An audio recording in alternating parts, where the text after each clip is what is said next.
Sejam bem-vindos à nossa oitava aula do nosso curso sobre o perispírito, que abordará este assunto: os 7 principais centros de força, sua localização, funções, consequências de desequilíbrios e importância na mediunidade.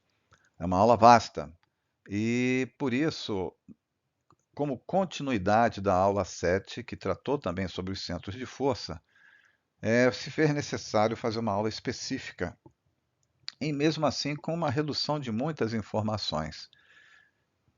Buscando fazer algo um pouco diferente, devido à complexidade do tema, eu pautei em resumos os nossos slides.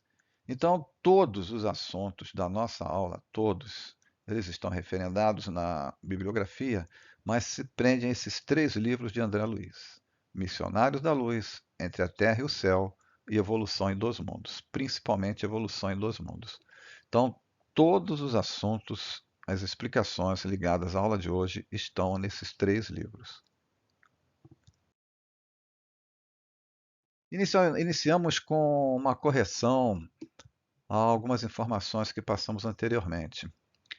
Vejam só, nós temos aí 2 figuras, no centro e na direita, com uma cruz vermelha. É porque essas informações não estão corretas. A informação do meio é uma figura conhecida. Ela mostra todos os chakras alinhados, mas isso não ocorre. Vejamos ali a figura da esquerda, que mostra o correto. Só um chakra é o esplênico, ele é um pouco mais à esquerda. Então, para não ficarmos com uma ideia errônea, tá? O chakra esplênico, ele se situa mais à esquerda porque ele está sobre o baço, como nós veremos, e o baço fica nessa região do corpo. A figura da direita, o equívoco está no último centro de força embaixo, que é o básico, e nós colocamos isso em outros slides, em outras aulas, por equívoco. É, Essa figura não corresponde ao que ensina André Luiz, porque André Luiz não fala em centro básico. Todas as correntes espiritualistas falam praticamente no centro básico, mas deixam de falar em um ou outro centro. Então vejam que, como nós, por critério, adotamos o que diz a doutrina espírita para falarmos no nosso curso, vamos seguir aí com André Luiz. Não que não exista o chakra básico, o centro de força básico, mas ele dele não falou. Então, deixemos a espiritualidade falar na época certa, se ele realmente for motivo de assunto. Tá? Um outro ponto que merece uma correção, que também é originário das correntes espiritualistas, é a associação de todos os centros de força, em branco aí, coronário, frontal, etc., a glândulas, pineal, hipófise, tireoide, timo, etc. Isso é uma abordagem espiritualista e, por equívoco, nós a repetimos aqui. André Luiz não atesta isso. Ele vai associar, sim, alguns centros de força com algumas glândulas. Por exemplo, a pineal, ok. A hipófise também ao frontal cerebral. A tireoide, ela vai ter a tireoide mais o timo, que no espiritualismo está associando ao cardíaco, e a paratireoide. E o restante ele vai dizer que o centro de força está apenas sobre a região do coração, a região do baço, do abdômen e do sistema reprodução. Aí estão as referências onde essas informações estão colocadas, no livro Evolução em Dois Mundos e no livro Entre a Terra e o Céu. Aqui vou comentar como cultura geral, que não dá para escapar, que é o seguinte. André Luiz, ele não fala de cores nos centros vitais. Não fala. Mas todas as correntes espiritualistas falam. E como cultura geral, a gente vai colocar aqui também, porque há uma concordância na maior parte das colocações espiritualistas, na maior parte, a concordância com as cores. Então veja, o centro coronário com a cor branca, o frontal cerebral com a cor roxa, o laríngeo com azul, cardíaco com verde, esplênico com amarelo, gástrico com laranja e genésico com vermelho. Olha, isso aí é o quê? É só uma referência de cores? Não. é que nós já estudamos que cada centro vital ele gira numa frequência. Então, a maneira o número de rotações dá a cor do centro de força ou chakra, como é chamado nas correntes espiritualistas. Daí essas cores, ok? Cultura geral, então. Uma outra parte da cultura geral espiritualista e de estudiosos, pesquisadores, também estou colocando aqui como cultura geral. O André Luiz não fala sobre essa divisão que está aí, essa classificação, mas cultura geral, pessoal. Espirituais, passionais e fisiológicos. Os espirituais ligados às funções do intelecto, pensamento, intuição e evidência, que são o coronário e o frontal. Os passionais ligados ao funcionamento também do corpo e às emoções, principalmente, nessa concepção espiritualista, aí se encaixa o laríngeo e o cardíaco, a psicofonia e a audiência e a emoções e sentimentos.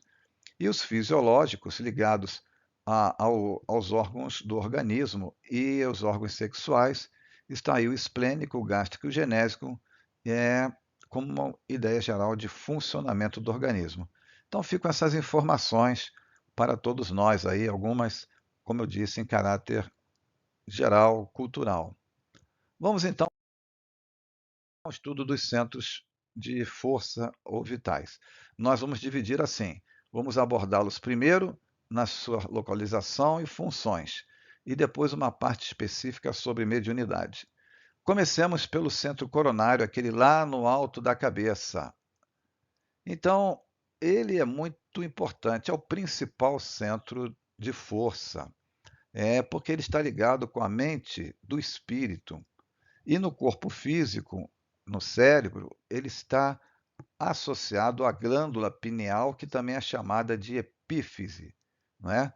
E serve, então, de instrumento de ligação com o mundo espiritual. Essa glândula pineal tem como principal função produzir melatonina, hormônio responsável por controlar o ciclo do sono. Agora, há inúmeras outras pesquisas ainda não confirmadas que ela está associada também ao bom funcionamento, absorção de metabolismo de medicamentos, formação dos ossos, regulação do funcionamento da outra glândula, que é a hipófise, e reprodução humana. Mas, a bem da verdade, como nos ensina André Luiz naquelas 3 obras que eu comecei a falar, o centro coronário, que influi na epífise como órgão de exteriorização do espírito, né, da mente espiritual, em todo o funcionamento do corpo físico, todo. Então, ele recebe da mente estímulos para comandar e supervisionar todos os centros de força, como eu estava falando. E eles estão associados, vibram em regime de interdependência. Todos eles estão interligados. E ele, o coronário, ele é o assimilador das energias que vêm do mundo espiritual e do mundo fora do corpo, né? Energias solares, raios, pensamentos da espiritualidade superior que vêm beneficiar o funcionamento do corpo humano. Sustenta o sistema nervoso e suas subdivisões, sendo responsável pela alimentação das células dos neurônios e provedor de todos os recursos eletromagnéticos indispensáveis à estabilidade orgânica. Vejam a importância desse centro de força. E ainda transmite aos demais centros, né, de força os reflexos de nossos sentimentos, ideias e ações. Aqui está a raiz do que a ciência médica comprovou, que é a maneira como nós pensamos influi na nossa saúde ou nossa doença. Está aí, tá? No centro coronário, e nós veremos também que no frontal e no laríngeo. Mas, tanto como nesses mesmos centros, né, os demais, que são interdependentes entre eles, essa maneira de pensar e de agir, como eu estou acabando de dizer, influi, como está escrito aí, imprimem semelhantes reflexos nos órgãos e demais implementos de nossa constituição, plasmando em nós os efeitos agradáveis ou desagradáveis da nossa influência e conduta. Né? Tudo isso está lá no livro Evolução em Dois Mundos. Como nos diz lá, todas as doenças, em princípio, né, têm sua origem no mau funcionamento dos centros vitais, e estes, em seu dinamismo, simplesmente refletem o estado da mente. Assim, o desequilíbrio da mente pode gerar a perturbação geral das células do corpo, incluindo a influência de espíritos obsessores em todos nós. Como nós estamos falando aqui, chamando a atenção, seja a saúde e principalmente a enfermidade, a doença, constitui, em regra, né, com tudo isso que foi falando, o início de um processo de cura do espírito. Porque, como vai refletir no corpo, nós temos que tratar da causa que está no pensamento ou nas nossas emoções. Continuando aqui sobre esse centro que é extremamente importante. A mente espiritual, então, elabora, ela faz as suas criações mentais, os seus pensamentos. Isso será assunto de uma outra aula, que fluem da vontade do espírito. Você pensa e você cria aquilo na sua mente e toma uma forma pelo fluido cósmico universal, aquilo que você está pensando, conforme a intensidade, apropriando-se dos elementos que a circulam, foi o que eu acabei de dizer. E o centro coronário, então, incumbe-se automaticamente de fixar a natureza da responsabilidade que lhes diga respeito, marcando no próprio ser as consequências felizes ou infelizes da sua movimentação. Aí está textualmente o que está lá no livro, e que eu sintetizei sobre a saúde, né? O que nós pensamos vai gerar a saúde ou a doença. Ainda nos diz André Luiz, com a supervisão dos orientadores divinos, eles associaram no cérebro o centro coronário e o centro cerebral, que nós veremos isso, em movimento sincrônico de trabalho e sintonia. Então nós veremos no estudo do frontal ou do cerebral que o coronário e o frontal trabalham em conjunto. Tá? Então, de tudo isso que nós falamos, resumindo nos últimos parágrafos, pensamentos viciados resultam na desarmonia dos centros de força e, consequentemente, no corpo físico, levando a pessoa ao adoecimento. Por exemplo, disfunções cerebrais, incluindo psicoses, etc. Aí está mais uma explicação sobre a glândula pineal, também chamada de epífise. É uma pequena glândula localizada aproximadamente no centro do encéfalo. É uma glândula endócrina, ou seja, que libera sua secreção diretamente no sangue. Então, tudo que você pensar vai se espalhar também por todo o organismo, todo o corpo físico. E o hormônio por ela produzido é a melatonina. E a melatonina é o hormônio responsável pelo ciclo do sono, né? Como nós falamos ainda há pouco aí sobre a epífise. Também aqui nós vamos falar na aula futura sobre encarnação e perispírito. O Espiritismo confirma o que é afirmado das correntes espiritualistas sobre a existência do chamado cordão de prata, que é a principal ligação do espírito com o corpo, e no caso, com da mente espiritual com o cérebro físico na epífise. Veja que Kardec já tinha colocado isso na Revista Espírita no ano de 1860. Desculpe. Então vejam, extraído lá dessa revista. Ainda encarnado, o Dr. Vinal, tal como ocorreu com o Conde Tal, tendo sido evocado por Kardec em 3 de fevereiro de 1860, explicou que seu espírito se comunicava com o corpo adormecido em Souilly, né, em outra cidade, através do cordão fluídico. Ele não chamou aí de cordão de prata, mas já falava sobre a existência de um cordão, né? E que, conforme eu disse, as correntes espiritualistas, os hindus há milênios chamam de cordão de prata. Na obra Os Mensageiros, André Luiz vai falar também sobre isso, como em outras. Vejam só, Dimas, desencarnado, elevou-se alguns planos acima de Dimas cadáver. Dimas, desencarnado, e Dimas corpo. Apenas ligado ao corpo através de leve cordão prateado, semelhante a sutil elástico entre o cérebro de matéria densa abandonado e o cérebro de matéria rarefeita no organismo liberto.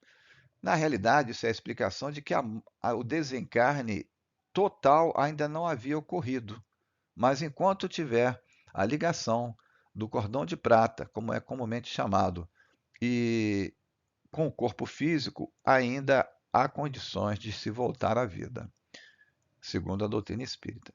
Tive a nítida impressão, continua ele, de que através do cordão fluídico, do cérebro morto a cérebro vivo, o desencarnado absorvia os princípios vitais restantes do corpo físico. Então, o desencarne, a morte, como nós veremos em aula específica, é, é um processo, é uma transição onde nós vamos deixando as energias do corpo físico para trás, ok? Mas aqui é só para confirmar que a doutrina espírita fala também do cordão de prata. Não, o André Luiz não falou aí, ó, leve cordão prateado, tá? Ele não usou a mesma denominação, até um cordão de prata, não. Ele só falou em cordão de cor prateada. É um detalhe, né? Mas centro cerebral. Aqui entra uma anotação importante. André Luiz chama esse centro de centro cerebral. Porém, um grande estudioso do espiritismo da Federação Espírita de São Paulo, o comandante Edgar Armon, no início do século XX, conhecido por seus profundos estudos, ele também chamou esse centro de frontal.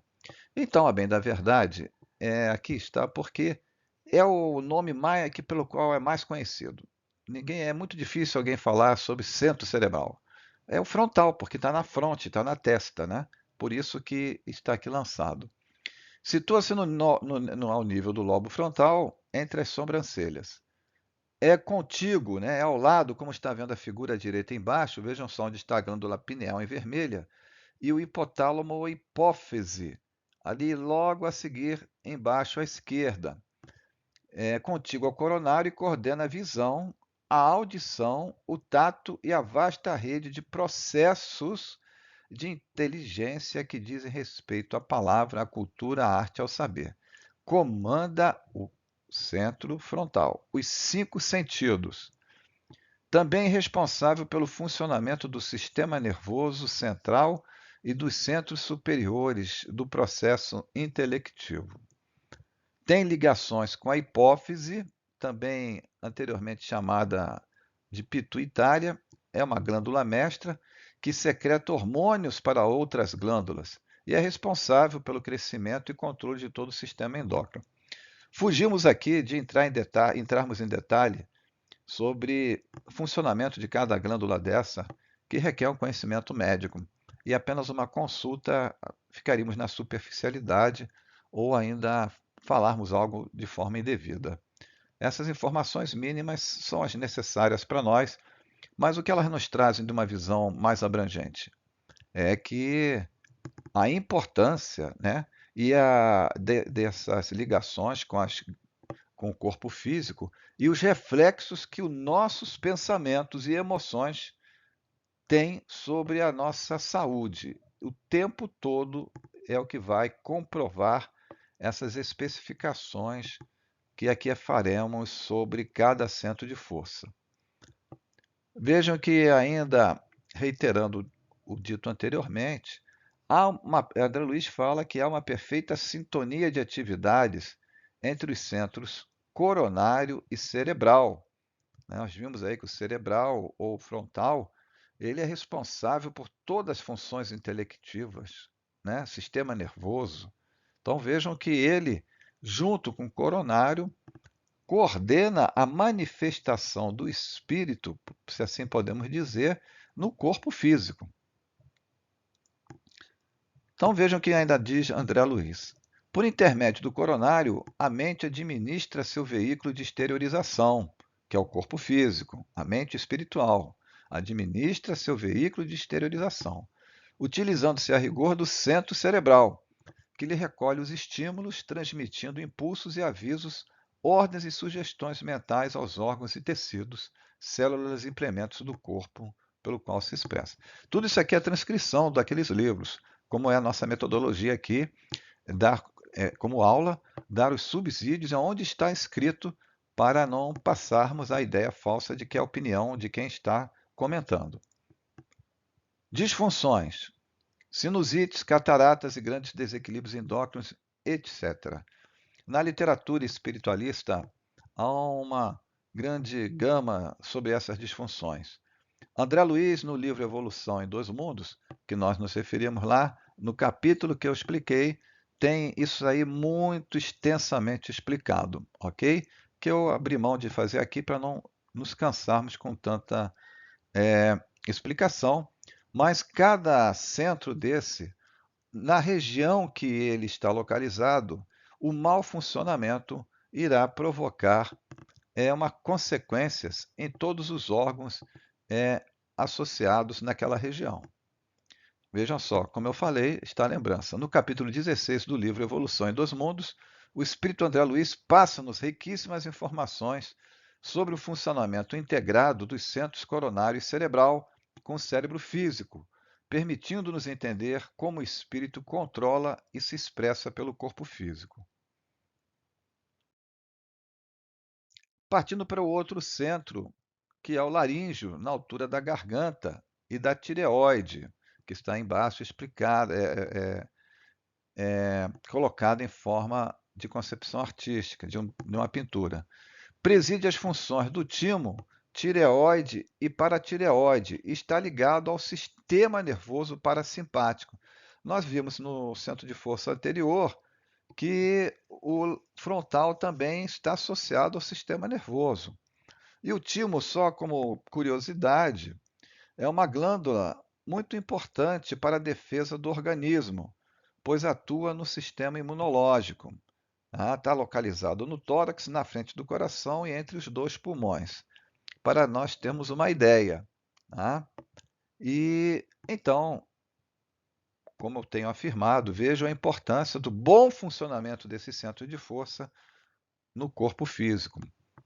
Também controla a respiração e a fala, responsável pela emissão da voz e pelas glândulas endócrinas do corpo. Vejam só, as glândulas endócrinas de todo o corpo.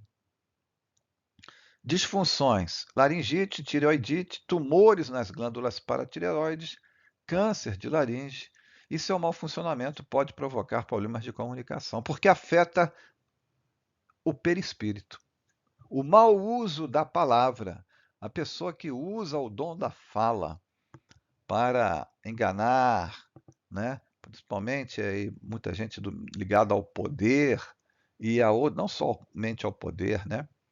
Mas ela danifica o perispírito, como nós veremos também em aula sobre esse assunto. Centro cardíaco. Agora nós vamos falar menos de cada centro. O centro cardíaco está localizado na altura do coração, responsável pelo funcionamento do aparelho circulatório. Já sabemos o porquê disso. Todo o sangue passa pelo coração. E também, por isso, pela distribuição das energias vitalizantes no organismo e pelo controle das emoções. Como assim?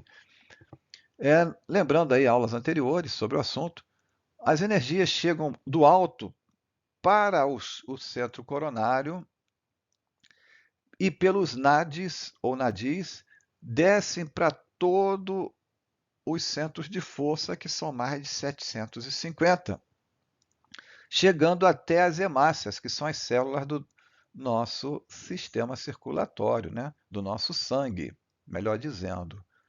E, como todos já sabemos, o coração está ligado ao sentimento, principalmente. É um órgão que ele reflete muito o sentimento de uma maneira clássica, né? E por isso ele será o centro de força mais afetado pelo desequilíbrio emocional. Temos aí paradas cardíacas, né? AVCs, tudo por causa de emoção. Também pela emoção, né? Não só por isso. Então, seu equilíbrio é fundamental para a capacidade do indivíduo expressar amor, já que dirige a emotividade. Disfunções: doenças cardíacas, derrames, doenças pulmonares e diversos tipos de debilitações imunológicas. O centro esplênico está situado no baço e regula a distribuição dos recursos vitais, bem como a formação e reposição das defesas orgânicas através do sangue. Porque no baço, o baço também é um dos órgãos responsáveis pelo sangue. Então, por isso que ele diz aí que regula a distribuição e circulação dos recursos vitais.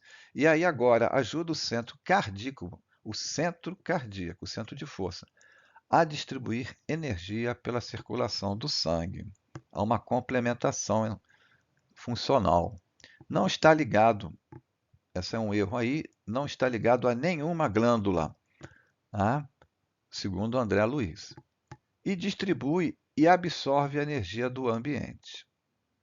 Disfunções, em geral, doenças que afetam o organismo como um todo. Deixa eu voltar aí ao último item do parágrafo anterior. Distribui e absorve a energia do ambiente. Olha, o esplênico e o gástrico, que nós veremos a seguir, são dois centros de força que distribuem e absorvem a energia do ambiente.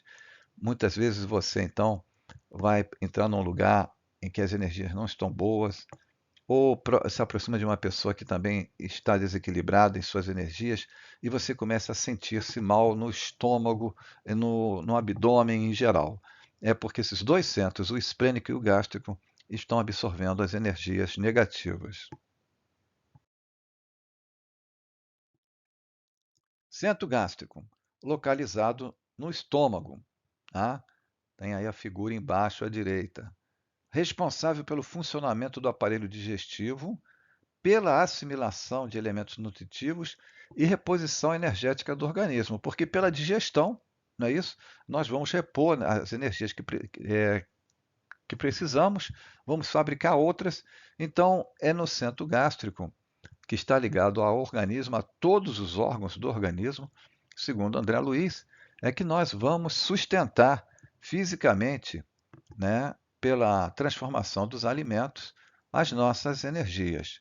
Está em perfeita correspondência com o plexo solar, abrangendo, veja só, como eu estava falando anteriormente, o fígado, os intestinos, os rins e demais órgãos do abdômen, à exceção do baço, que se encontra sob o controle do centro esplênico. Apresenta algumas transformações fundamentais depois da morte carnal, principalmente devido à diferenciação dos alimentos de que se provê. Ou seja, no mundo espiritual, não vai ter alimento como aqui. Nós vamos também estudar isso, se eu não me engano, na próxima aula. E então ele perde grande parte das suas funções. Disfunções: úlceras gástricas, duodenais, diabetes, etc. Centro genésico, nosso último estudo aqui sobre a parte física e também espiritual, sobre esses 7 principais centros de força. Localizado na região dos órgãos sexuais. André Luiz se diferencia das correntes espiritualistas. Ele não diz que está ligado ao órgão sexual, mas na região. É lógico que vai influenciar.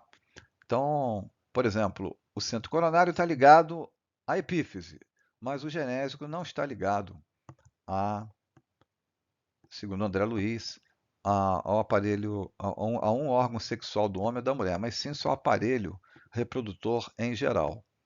Relacionado aos plexos hipogástrico e sacral. Então, pega toda essa região. Até por isso aqui, vejam só, nós falamos no início da nossa aula sobre o chakra, como assim é chamado pelas correntes espiritualistas, básico, né? Então, André Luiz já aborda aqui no centro genésico as funções que outras correntes espiritualistas falam que são do chakra básico, ok? Aqui ele diz que são do genésico, do centro de força genésico, responsável pelo funcionamento dos órgãos de reprodução, bem como das emoções sexuais e energias criativas. Isso daí é bem interessante, porque nós veremos a seguir aqui como relacionar isso. Então vejam só o que nos diz André Luiz no livro Ação e Reação. É um outro livro. Este centro se localiza no santuário do sexo, santuário, como templo modelador de formas e estímulos criadores. Por isso que ele é santuário, porque ele vai dar origem a um novo ser, com vistas ao trabalho, à associação e à realização entre as almas. Agora vejam aqui que interessante. Nos diz lá André Luiz, no livro, aliás, não é André Luiz, não. Esse aí é um outro livro. O título está lá embaixo, na última linha. O Sexo Além da Morte. Ranieri. Não é psicografia. Esse Ranieri é um médium intuitivo, de desdobramento. Os livros dele são muito interessantes. E vejam só, e ele tem esse livro aí, O Sexo Além da Morte. Muito interessante esse livro. O sexo, diz lá, não é empecilho à evolução. Pelo contrário, é porta aberta para a evolução. Não é através da reencarnação que os espíritos alcançam o maior progresso? O sexo é porta sagrada. A extravagância sexual é que enfraquece o corpo físico e o perispírito do homem, porque as forças eletromagnéticas do corpo e perispírito tendem a enfraquecer-se ou gastar-se com exercício indiscriminado da sexualidade. Apenas isso. É como se uma bateria se descarregasse pelo uso excessivo. Por isso que anteriormente foi dito que o centro genésico está associado também à criatividade, etc. Porque aí você, ao se equilibrar no uso do sexo, você vai distribuir energia para outras finalidades. Mas aqui no outro parágrafo, vejam só a especificidade disso que nós estamos falando. O cérebro material, sem a carga eletromagnética necessária, enfraquecido, não tem condições de alçar voos para o pensamento mais alto. Ou seja, se você está viciado em sexo ou fica só pensando em sexo, você não entra em sintonia com o plano mais elevado da vida. Daí terem os religiosos do passado caído na situação oposta e absurda de tentar a castidade absoluta. Para manter-se uma absoluta castidade, também é necessário que o ser tenha progresso, evolução espiritual, no sentido de que ali eu não preciso do sexo para me equilibrar. Essa é a grande dificuldade da humanidade, vou colocar aqui em geral, de achar que Jesus precisava ter tido relação sexual, que outros missionários também. Esses espíritos não precisam mais disso. Estão num outro nível. Não é? Nós vemos aí esforços de estudiosos tendenciosos a criar uma ligação entre Jesus e Maria Madalena. Não, porque não tem como um homem. Ele era homem no final e tem que ter. Não tem. Ele é um espírito, é o guia espiritual da humanidade. Ele já sublimou tudo isso. Né? Chico Xavier também não precisou casar-se. Divaldo. São espíritos muito elevados. Então vejam só, a castidade para o homem comum, continuando aí, ou mesmo para aquele que progrediu muito espiritualmente, mas ainda não alcançou a beatitude, é medida prejudicial, porque a criatura encarnada tem a responsabilidade da criação das formas. Aí vocês vejam, para quem ainda não atingiu o equilíbrio, tem que ter a vida normal. Né? Não adianta você colocar uma camisa de força, eu vou ser religioso, eu vou para o monastério lá no alto do Himalaia. Não, não, não, o desejo vai continuar. Você ainda não sublimou isso. Não sublimou.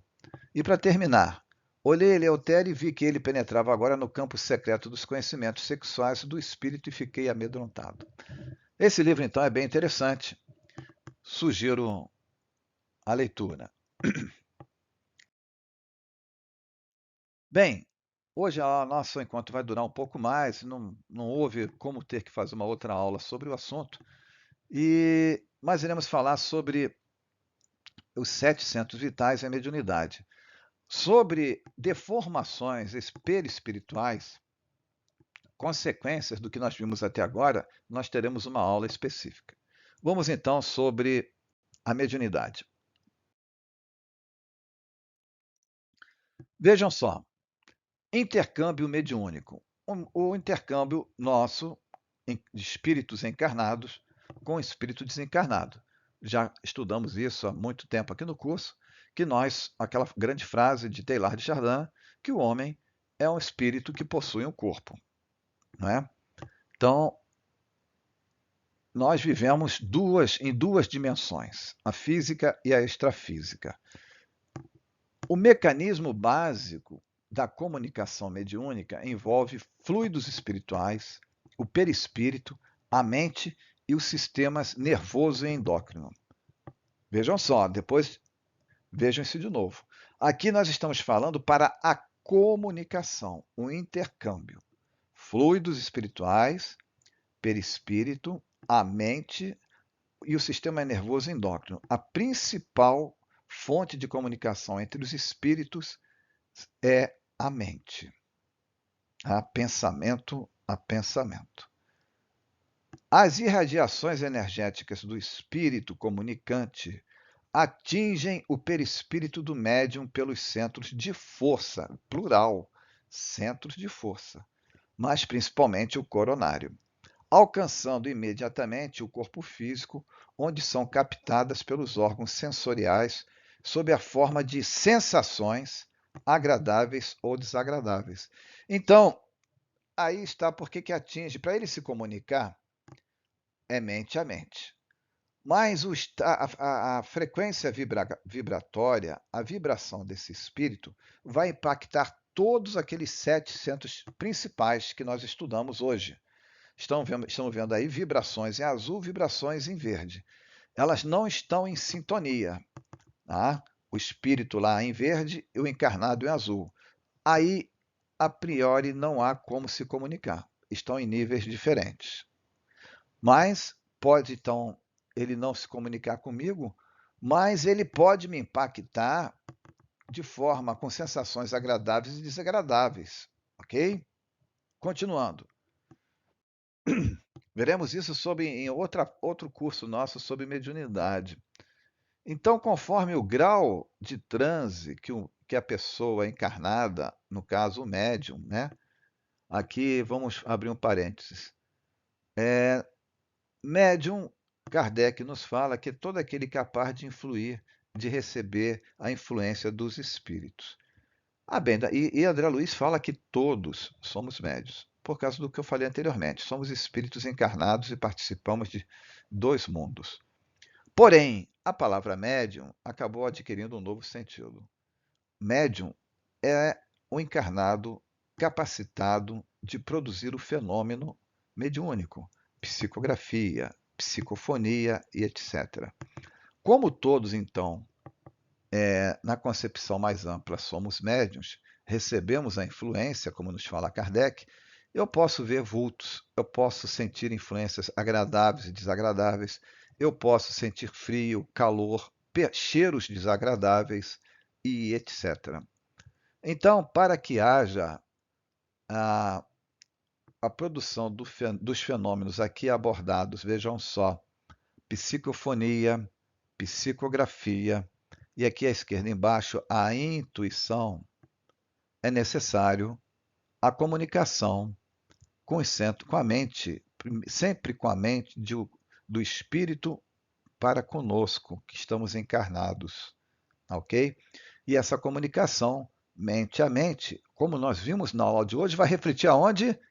Vai refletir lá no coronário, no frontal, porque eles são os principais, e ainda o laríngeo, que eles são os principais centros de força que permitem ao espírito se comunicar com o mundo físico. Então, aqui embaixo à esquerda, eu estou recebendo a intuição ou a comunicação telepática. A palavra intuição às vezes tem outros sentidos. Eu prefiro usar a palavra inspiração e a telepatia. Então, aqui o médium, né, ele está recebendo, o espírito não está falando por ele e o espírito não está escrevendo por ele. Está apenas mandando uma mensagem e ele está escrevendo, sem o espírito utilizar os centros de força dele. Conforme o grau de transe, seja a psicofonia e a psicografia têm graus também. Lá nós vimos a consciente, a semiconsciente e a inconsciente na psicofonia, conforme o grau de transe do médium. Tá? A psicofonia, vejam só, a figura da, da esquerda nos fala do consciente, que é a da figura de baixo. O espírito não está falando por mim, ele está me dizendo e eu estou só repetindo. Na semiconsciente, que é a mais comum, o médium dá palavra ao espírito. E na inconsciente também, isso é que é um transe mais profundo, e o médium às vezes nem se lembra direito do que aconteceu. E na psicografia vai acontecer algo semelhante. Vejam só, o médium intuitivo, como nós já abordamos, o semimecânico, o espírito escreve por ele, e o mecânico, que o espírito acaba assumindo o controle do sistema nervoso com autorização do médium educado, né? E o maior exemplo é Chico Xavier. Ele escrevia, até a psicografia dele foi para um julgamento com a própria letra do espírito que desencarnou. Chico, inclusive, psicografava com as duas mãos, dando mensagem por dois espíritos diferentes. Chico, Emmanuel, deu mensagens psicográficas por intermédio do Chico, em inglês, escrevendo de trás para frente. Então, aí é um exemplo de escrita de psicografia mecânica que nós veremos em outro curso nosso. Agora nós vamos falar mais detidamente aqui sobre essas influências nos centros de força. Então vejam só, o centro coronário, ele é um instrumento de intercâmbio com o mundo espiritual, por sua ligação com a epífise. É o centro de mais alta frequência, por isso que ele tem a cor branca, de ligação com o mundo espiritual. E recebe do mundo espiritual, das dimensões superiores, as ideias em forma de intuição / inspiração. O centro frontal, na testa, né? Os orientais o chamam de chakra do terceiro olho, por causa da vidência. Por isso que nós já devem ter ouvido falar o terceiro olho. O terceiro olho porque os orientais o associam à vidência. André Luiz, além da vidência, vai associar esse centro de força também à audiência, você ouvir os espíritos e não apenas vê-los. Também à intuição e ainda ao comando de todos os poderes psíquicos. Vejam só, nós vimos anteriormente que os centros coronário e frontal estão em perfeita sincronia. Além de exercer a historização dos fluidos ectoplasmáticos para a materialização e efeitos físicos, ou seja, a doação energética nossa é comandada pelo centro frontal. No centro laríngeo. O centro laríngeo é na altura da garganta e da tireoide, como nós vimos. Então, ele é responsável pela fala nossa, de encarnados, e também pela qual, como vimos anteriormente, pela fala dos desencarnados. Quando esse centro laríngeo está em desequilíbrio, na parte mediúnica aqui, o que o médium em desenvolvimento, ou a pessoa que não sabe nem que é médium, pode sentir? Ouvidos e olhos sensíveis, muita claridade, sombras, turvação, lágrimas. Eu não estou nem falando de problema oftalmológico aqui. O olfato, odores desagradáveis ou perfumes. Tato, mãos e pés frios ou suarentos. Impulsos para escrever, uma ideia vem à minha mente constantemente para escrever tal coisa. No paladar, salivação excessiva ou boca seca. Para o médium que está em desenvolvimento, tudo que nós falarmos aqui sobre esse assunto, médium em desenvolvimento poderá sentir, uma sintomologia geral. Não quer dizer que todos passem por isso, mas ela é preponderante.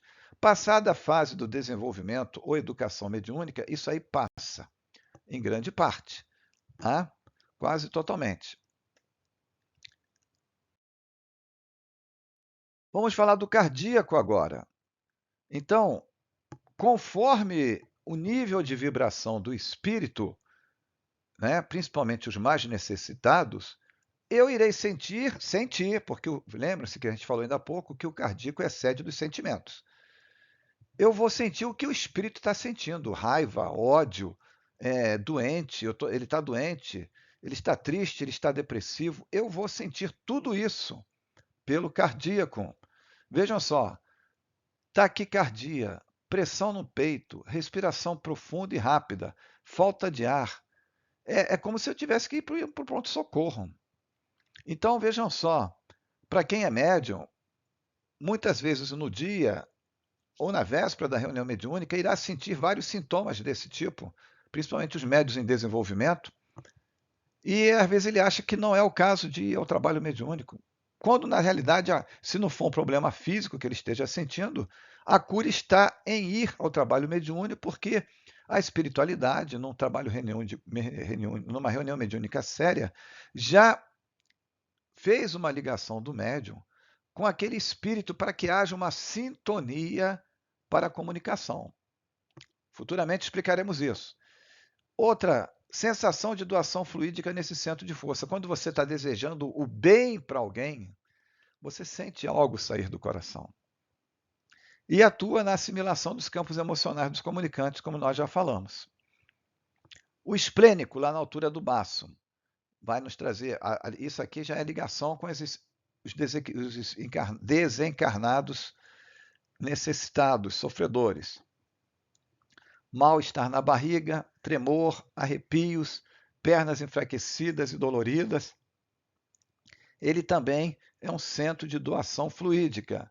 E o cardíaco, ou melhor, o esplênico e o gástrico, eles serão os centros mais visados por espíritos que sugam nossas energias. Um sinal clássico, sintoma clássico de influência espiritual, se a pessoa não tem nenhum problema de saúde, é a rápida perda de peso.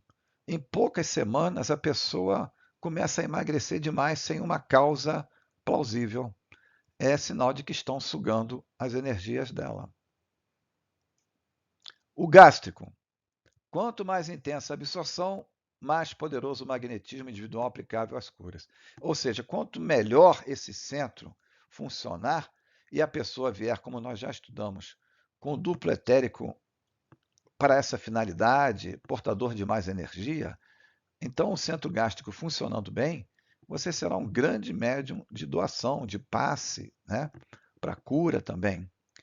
E ele influi, seu bom funcionamento influi no aumento da captação de energias, como eu estava me referindo, na vitalidade nervosa e na normalidade circulatória sanguínea. O que o médium em desenvolvimento poderá sentir? Enjoo, náusea, dores, gases, quenturas ou friagens, como nos referimos anteriormente, devido ao intercâmbio com locais ou espíritos em sofrimento ou com energias negativas. E o último, centro genésico, ligado às regiões sexuais, não é? A geração da vida. E a sua disfunção vai gerar consequências nos rins, nos órgãos sexuais, tá? Nos ureteres, no baixo ventre, por isso que eu estou discriminando um pouco mais aí, dores nos membros inferiores. Então vejam que nós até nos referimos melhor ao centro genésico ainda nessa aula. Vejam só, aqui também acho interessante mencionar o seguinte: diferença entre sintonia e afinidade. Aqui nós estamos vendo embaixo, eu exemplifiquei aqui as ondas mentais de um encarnado e de um desencarnado que estão em sintonia. Aqui na realidade, a sintonia é o seguinte: eu estou na mesma frequência vibratória do desencarnado, tá? Ou até da outra pessoa encarnada. A afinidade, que muita gente confunde como mesma coisa de sintonia, não é a mesma coisa. A afinidade é, além de eu ter a sintonia, eu ter os mesmos gostos, as mesmas paixões.